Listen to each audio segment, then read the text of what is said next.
അയോധ്യ നഗരത്തിലേക്കുള്ള പ്രധാനപ്പെട്ട റോഡ് തുടങ്ങുന്ന ജംഗ്ഷനാണിത്. രാംപത്ത് മാർഗ്. ഇവിടെ കണ്ട പ്രധാനപ്പെട്ട ഒരു കാഴ്ച കാണിച്ചു തരാനാണ്. രണ്ട് പേരുടെ ചിത്രമാണ് ഈ നഗരത്തിലാകെ കാര്യമായി കാണാൻ പറ്റിയത്. ഒന്നാമത്തേത് ശ്രീരാമൻ, രണ്ടാമത്തേത് പ്രധാനമന്ത്രി നരേന്ദ്രമോദിയാണ്.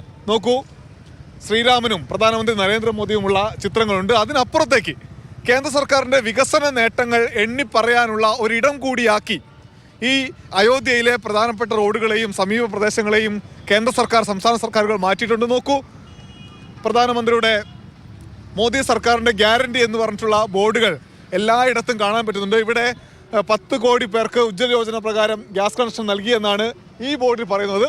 അപ്പുറത്തെ ബോർഡിൽ നോക്കൂ, കാണാം മരുന്നുകൾ ചെറിയ വിലയ്ക്ക് 75% വില കുറച്ച് നൽകാൻ കഴിയുന്നു എന്ന് പറയുന്നു. അപ്പുറത്ത് വീണ്ടുമുണ്ട്. ഈ ജംഗ്ഷനിൽ എല്ലായിടത്തും മോദി സർക്കാരിൻ്റെ ഗ്യാരണ്ടി വെച്ചുള്ള ബോർഡുകളാണ്. അപ്പുറത്ത് 80 കോടി കുടുംബങ്ങൾക്ക് സൗജന്യമായി റേഷൻ നൽകുന്നുണ്ട് എന്ന് പറയുന്ന ബോർഡാണ്.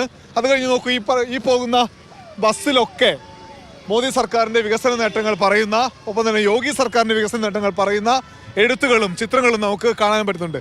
ഇവിടെ അയോധ്യയിൽ ശ്രീരാമൻ്റെ ചിത്രം പോലെ തന്നെ പ്രധാനമന്ത്രി നരേന്ദ്രമോദിയുടെ ചിത്രങ്ങളും തെരുവുകളിൽ ആകെ ഇടം പിടിക്കുന്നു. വികസന നേട്ടങ്ങൾ പറയാനുള്ള ഇടമാക്കി അയോധ്യയിലെ രാമക്ഷേത്ര പ്രാണപ്രതിഷ്ഠാ ചടങ്ങും അതിൻ്റെ ചുറ്റുമുള്ള ഇടങ്ങളും മാറ്റുന്നുണ്ട് മോദി സർക്കാർ. വൈശാഖ് ജയവാലിനൊപ്പം അയോധ്യയിൽ നിന്ന് അനൂപ് ദാസ്, മാതൃഭൂമി ന്യൂസ്.